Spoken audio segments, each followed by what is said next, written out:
Hello, this is Taureor and welcome to episode 1 of Europa Universalis IV Tutorials. In this episode we will cover the game options, setting up your game, start dates, choice of countries and the custom nation designer. So, with the recent release of Dorado, the custom nation designer feature was added, but we will talk about it in a minute. First, let's look at the main menu of starting a new single-player game. Here you have historical stars and save games. If you want to load the game, you select this one. Those are the loaded DLC. So historical start, the most common start that everyone chooses, is the Rise of the Ottomans start, the start date of the game for the grand campaign. But if you want to, you can move further in time. For example, go to the 30 Years' War. The world will look vastly different, and also all the nations will be more technologically advanced. And you can also set up a custom date by just adjusting the start date manually. But let's stick to the start date. Actually, this is a very nifty feature because the guys at Paradox did quite a great job with it. So you can actually use all those features to see how the political map of the world changed during the years. But let's stick to the game. So if you choose the base start of Rise of the Ottomans, so 1444, you have a choice of every nation in the world. And what to choose? Well, choose what you're interested in, really. Of course, those nations here at the bottom are the more interesting starts, and they are recommended for new players, because if you are a new player, so you will have a hard time with weaker nation. All those guys are pretty strong, with the highlighted ones, Ottomans, Castile and France, having really the easiest time. But you can really choose whoever you want. For example, if you are from Norway, you might want to play as Norway. But we will cover the exact start much later, probably. Let's just say that they are weaker and they are under Norway in a personal union, so they have a hard time starting. So just choose whoever you are interested in, and if it's your first game, you might want to choose a nation from down here. Now let's go to options.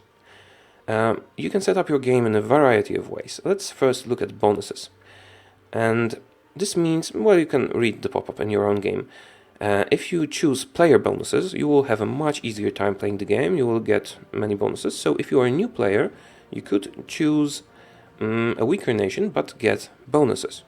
And if you choose AI bonuses, all the computer players will be significantly stronger, so you will have a harder time. This is not really recommended, maybe if you are an advanced player and want a challenge. Then AI difficulty. The AI usually doesn't cheat, but if you choose a harder difficulty, the AI will play better. Most people stay at normal, but it's not a...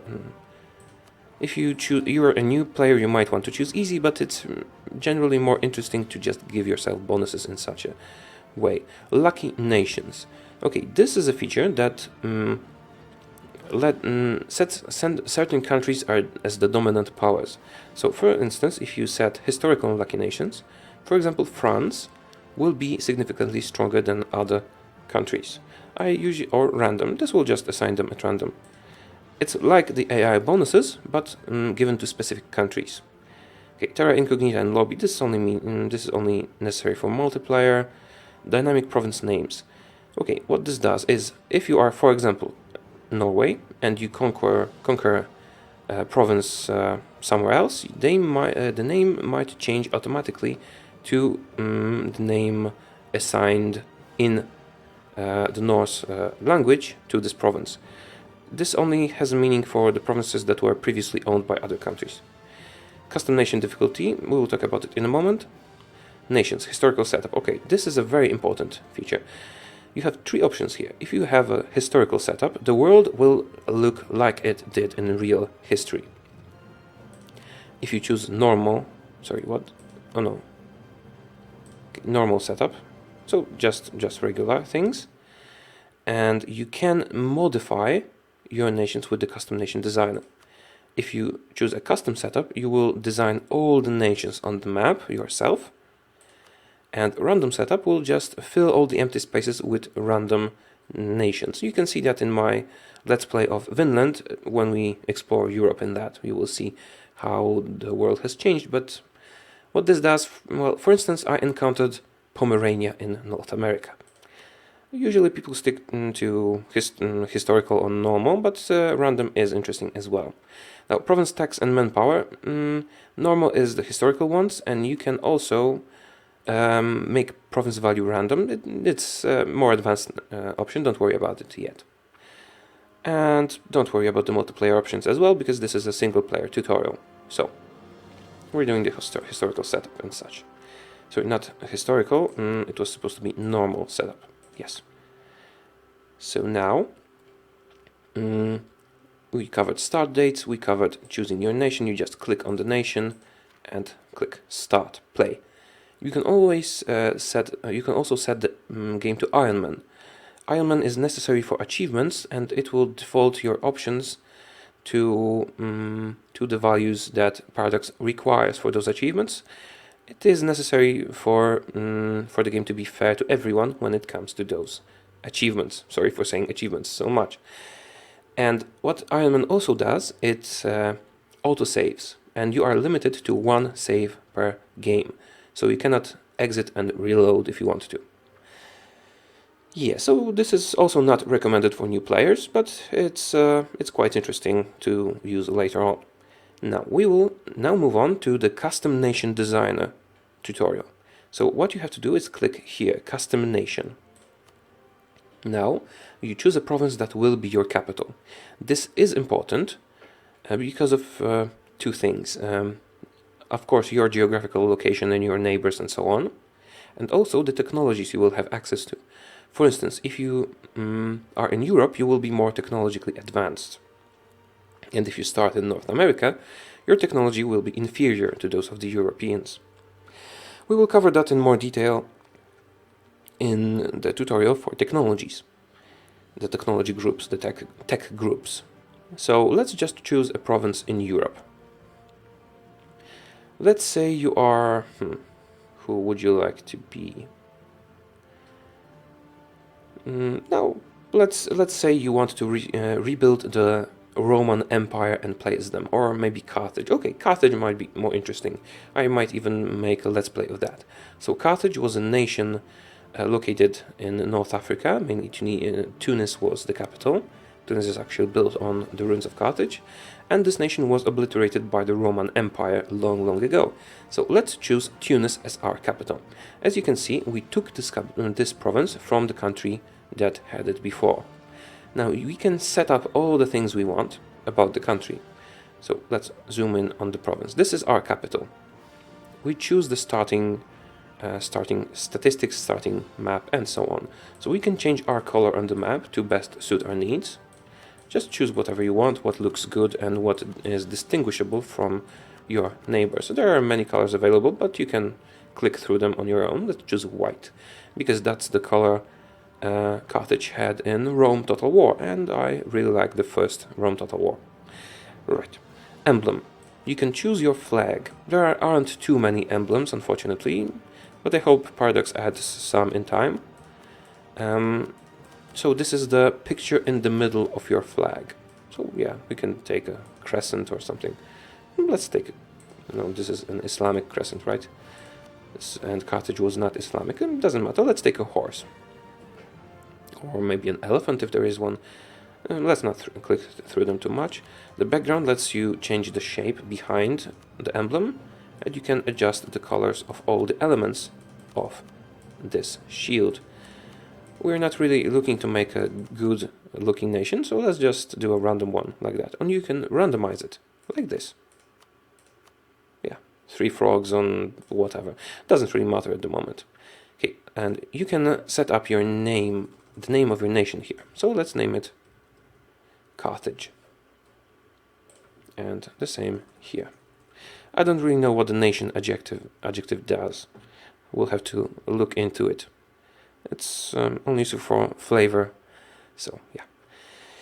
Okay, so look at this here. This is points. PowerPoint. One of the options in the menu, if you recall, was Custom Nation PowerPoints. We have 200 available. This is the regular setup. You can go from 50 to 800, I think. And this means how powerful will your nation be in the beginning. Let's move on to the next tab. Now, government. This is very important because it determines what you can and cannot do with your nation. At any moment, we can also add provinces. See, our nation costs 38 points at the moment, but we could add more provinces. See, we get more provinces, our nation gets bigger, but also this cost increases. Right, now we have to choose our culture. This defaults to the culture of the province that we choose, but if we, for example, choose whatever, Celtic, Carthage was not Celtic, but yeah, whatever. All the provinces that we take in the beginning will default to this culture and change to this culture. Religion. You can choose any religion you want. You can even choose a pagan religion from, for example, South America or whatever. There isn't really a religion that mirrors the religion of ancient Carthage, so let's just take whatever, shamanist maybe. Doesn't matter too much. Government form. There are many government forms, and we will talk about it in another video, but you basically, if you don't know what you're doing, just choose despotic monarchy or something like that. Or feudal monarchy, they are the easiest. But there are also the more advanced government types that actually cost points. See, those have 0 point cost, and the more expensive ones actually give more benefits. For example, Empire has more significant benefits than the previous governments. Republics are interesting to play. You can see Republic gameplay in my Vinland series that is currently running. Alright, so you can choose any government you want. You can actually be a tribal empire, or for example, you can be a republic in wherever you like, really. You can disturb the balance of the world a lot. So what should we choose? Let's just choose despotic monarchy. Okay, map graphics. This will change the appearance of our cities and units. Look at the cities. If we choose Western, the cities change. And we choose... oh, this doesn't change them. Indian, the cities change a bit, and so on. So let's choose African maybe. And the technology group, this is an important factor. Those technology groups at the top are the worst. Technologies are most difficult to acquire. And those at the bottom are the best technology groups. The cost, actually, this is negative, so this will reduce our used points. And you can change your tech group to Western during the game if you are a different one. So let's say we will choose Muslim tech group because it is good for our land, or maybe we can even go down to the nomad group. Yeah, let's go to nomad group, it's interesting. You can choose whatever you want. And as you choose, we chose the despotic monarchy, so we can set up our leader and our heir. See, if I increase his abilities, it will the cost in points will go up. So we can get an awesome leader, a young awesome leader that will lead us for a long time, and this will cost a lot of points. Or we can get a very weak leader and hope he dies soon, and then we get a better random one, and it costs us much less points. So let's do that. Let's do a very weak leader and hope he dies. Oh, maybe let's do a good one, because in my Vinland Let's Play I made a very weak leader who we had lost quickly after that. And our heir. Oh, and you can choose the gender as well. So let's no heir. Why no heir? Random name. Yes. And let's make our heir 0 years old. And also, and average maybe. No, let's make him weak and hope he dies. If he is weak, the younger he is, the more points we get. Alright. And from the government, with our government setup, we can move to ideas. National ideas are very important, and they are also very expensive. So I won't go into detail of what each of them does, but due to this setup of ideas, you can actually get some interesting benefits. For example, you can get a settler early in the game, as I did in my Vinland Let's Play. Or you can get more merchants. Or you can get your war exhaustion to go down on its own even if you are at war. And this is very useful, this monthly war exhaustion. And most of these bonuses you can get through idea groups, but you can adjust them so that you get a nation you desire. For example, if I want to get a nation that is good in trading, I would get all the trade efficiency bonuses. That would give me a lot of money when stacked together. Trade efficiency, global trade power, and so on. Embargo not really, it's not good. So maybe trade steering or more merchants, a bonus merchant, and so on and so forth. See? This number has changed to red. This means that I have chosen too many diplomatic ideas. The ideas are they are distributed among 3 groups: administrative, that are connected with administering your country, reducing revolt risk, getting more money from your provinces, conserving monarch points, and so on. And diplomatic, they mostly deal with trade and your relations with others and colonization. And military ideas that make your armies stronger, cheaper, bigger, and so on. So you can set up your nation however you like. But see, this number has has changed to red. This is because we have too many diplomatic ideas, and the game requires us to balance them among each other, so that we don't stack, for example, all the trade things and so on. But we can still do it a little bit. So if I actually change one of those diplomatic ideas, like morale of navies that we don't really need, to a military idea, our cost should actually go down. See, we are at 90. Oh, sorry, we chose a very expensive one. Which one was that? Land leader shock value. Let's choose a regular one. And now it's at 85. It was at 90. They differ between each other. So, for example, colonist is much more expensive than global trade power. See, point cost 30. They also have levels. So, for example, you want global trade power plus 5%. That's alright, it's free. But you can get it to plus 10%, or plus 15, or plus 20.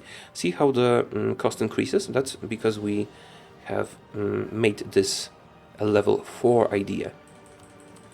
Also, watch this here. If we increase the cost, it also increases the percentage of diplomatic stuff in here.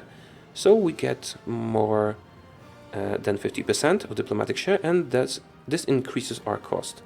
See here, national ideas have more than 50% diplomatic level, 8.5 points. Yeah, so let's diminish that. We could set up an interesting nation in this tutorial, but you will do it on your own. Experimenting with what works and what doesn't is really fun. So what else can we do? We have some nation ideas. We don't really care about them so much at the moment because it's a tutorial, so let's get some land also. See, we take the land from every one we want. Let's just get all of the North African coast, and maybe even a province or two in Spain. See how this increased our cost? We're at 197. So what we would like to do is get precisely 200. Okay, almost. This gives us precisely 200 points. So we set up a basic nation. It's not the best one, but I didn't really try to make a good one just to show off all the things. And now, if we click done, sorry, oh, okay, we are a nomad tech group, so we have to have the government step nomad. So this is incompatible with each other. So let's change our technology group to the default. Maybe let's change to Ottoman. Ottoman is an interesting tech group. And now you see our point cost has gone up. So let's get rid of a province or two. Actually, it is wise to get many provinces this way. Okay. Oh, this province is very expensive. Why is that? Is that so far, or is it the center of trade? Oh, never mind. We'll get some more in North Africa instead. Here, in Central North Africa. And yeah. See, we are huge. And now if we click done, it will save the nation. We don't have to play as this nation. select, yes. You can modify your nations later. Now we can actually play, for example, as Naples and fight against Carthage. Or you can pit two custom nations against each other. Or you can design all the nations in the world if you want to. So yeah, that's it. And let's click play now and see what our nation looks like when we select it. We won't be doing a let's play of this Carthage. Maybe I will do a let's play of Carthage later, but I would set it up less randomly. Alright, so you see we have our nation. All the provinces have our culture, Tunisian, as their primary culture. And they also have our... oh, the culture didn't change? I was sure the culture would change. Okay, so the culture doesn't change if it's a province that already belonged to someone. And the religion has also defaulted to our religion. We get the starting army, we get some ships. Actually, we got quite a lot of ships. We have our trade map mode, we have... yeah. And let's see our leader. Our leader is the glorious King Kali Muramid 666. And we can... yeah. And this is basically how the nation designer works. What is interesting is we got cores on all those provinces, see here, and the Tunis, who we took those provinces from, didn't get a core on them. So they don't get the modifier once your province. So for example, if you want to set up somewhere in France, you can take their provinces and they won't want them back. Alright, so I think this is enough for the tutorial on the nation designer. And let's show off one more thing when we are at it. So it'll take a while for the game to get back to the menu. I would like to also show the custom setup for all the world. So if you go to single player, as we did, and in options, choose not normal, but custom setup. Oh, you know, let's do yeah, custom setup, yes. The map has cleared. There are no nations present. So we just use the nation designer to create a few nations. And then you and your friends, for example, in multiplayer can play using those nations. And if you choose instead random setup, and the game will automatically fill all the world with nations. So let's just see how it works. Custom nation. Let's be in Central Europe. We won't be setting up anything. Let's default. Let's have the default statistics, get some provinces in the middle of the Holy Roman Empire. Oh, that's expensive. It doesn't really matter what provinces we take. Okay. We made a huge country with weak ideas. And we're done. We'll play as this country. And see, the rest of the world will be filled with random nations. Completely random. You can have Ming here, for example. And they can be a one province minor. Okay, it takes a while because the game has to generate all of that. See? Oh, this is huge. So we have a totally random map. But what is interesting, they all get the tech groups and so on that are associated to their location, and the Holy Roman Empire is the same as it would be in a normal game. I think it changed a little bit. So, yeah, oh, Moldavia is here. That's not so surprising. But you have Cheyenne here and Württemberg in Scotland. Right, so this is the random setup. Yeah, it can be a lot of fun. Alright, I think this is enough for this mode. Let's exit to menu and show off the custom setup as well. The custom setup is very similar, but you have to designate all the nations in the world.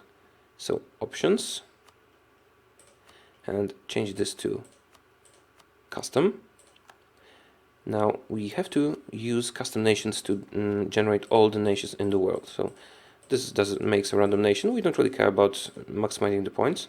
Let's leave it as is and make another one. Sorry.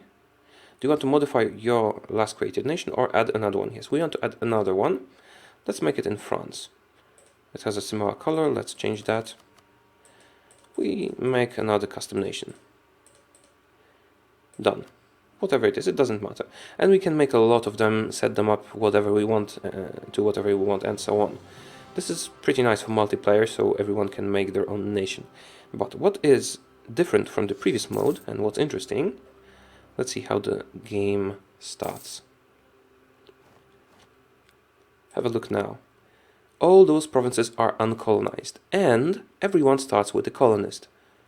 So this is equivalent to the old Fantasia setup in the old Europa Universalis games. This can also lead to some interesting situations. Alright, so I think we have covered everything in setting up your game and in the custom nation designer. Thank you very much for watching. I hope you liked it and that it was helpful.